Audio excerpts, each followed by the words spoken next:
metals. Julia, what are we expecting on the market today? I mean, we're really ploughing towards the Christmas period. Are we expecting to see volumes remain fairly steady or drop off? Julie, well, today volume should be quite good, and that's because of options expiry. We saw single stock options expiry yesterday, so this morning we have seen some volume related to the exercise of some of those options.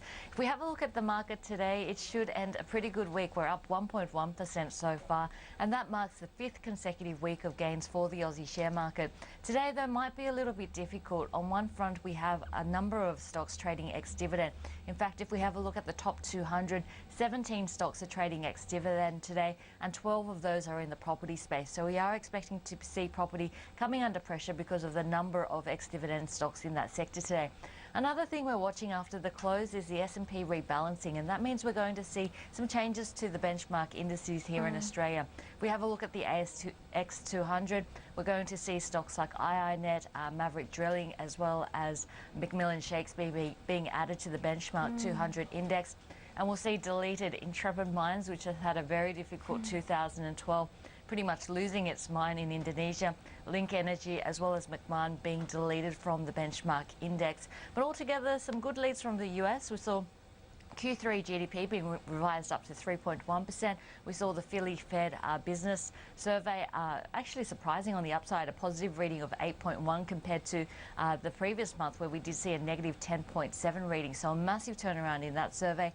And existing home sales also up by 5.9%, surprising on the upside. So a positive lead from the US, some good economic numbers. However, we'll be watching that material space, and that's where the Aussie share market may come under a bit of pressure.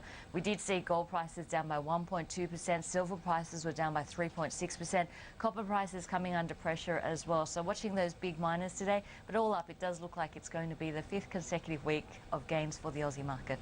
Let's hope so, Julia. Look, I wanted to ask you a little bit more about that gold price. We have seen it fall 3% over the last 3 days, and it is currently sitting below that 200-day moving average for the first time in 4 months. What is causing this, and when do we expect to pick up?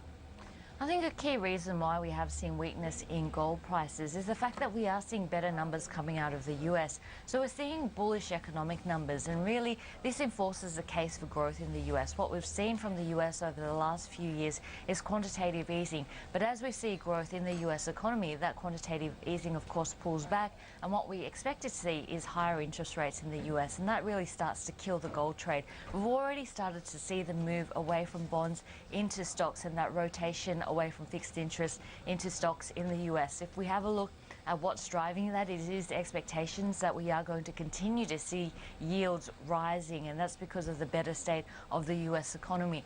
So on the back of that, we have seen gold prices deteriorating, and now we are seeing technical reasons to sell as well. As you mentioned, Julia, the 200-day moving average is an important one, and we've seen gold prices break below that, so that's quite a bearish signal for gold. A lot of traders as well as investors watching those signals.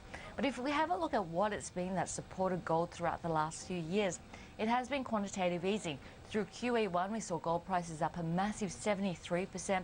QE2, from when it was starting to be priced in September 2010, we saw gold prices up by 20%.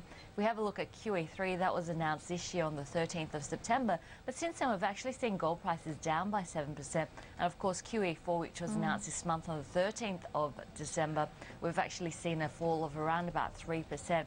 On the other hand, central bank buying has still remained quite strong, and we heard from Brazil, and it looks like Brazil's central government has managed to double its holding in gold to 2.16 million ounces. Now, back in August, it stood at just 1.08 million ounces. So it does look like central bank buying is still relatively strong, but the fact that the market's now signalling that it does expect higher US Treasury yields is really putting a bit of a spanner in the works in terms of gold prices. And Julia, what impact are we expecting this to have on the gold miners listed on the ASX today? Well, what we've seen from the gold sector in Australia is that they tend to underperform. If we see gold prices fall, the gold miners tend to fall even further. And if we see gold prices rise, unfortunately, the gold miners haven't risen as much. So if we have a look at the week today, gold's actually been pretty terrible for the Aussie share market. We have a look at that gold sector. We're seeing a fall of 5.5% in the 4 sessions so far, and we're expecting to see more downward pressure in today's session. And if we compare that to gold prices, well, gold prices have been down, but not by 5.5% as this sector has been this week, but down by 2.4%. And indeed, if we have a look at gold prices in Australian dollar terms, it hasn't been too bad with a fall of 1.2%. So unfortunately, it's been a pretty tough week for the gold miners. We have a look at the 47 stocks in that gold sector that make up the gold space. We've only seen 6 of those increasing, so it's been quite a bearish week. We've also seen some moves in terms of the gold miners and broker recommendations on stock. Newcrest Mining coming out to say that it sold a stake in its Indonesian mine today. Commonwealth Bank has come out to cut its rating on Newcrest down to neutral from overweight previously, saying that they do expect a weak first quarter report for Newcrest Mining.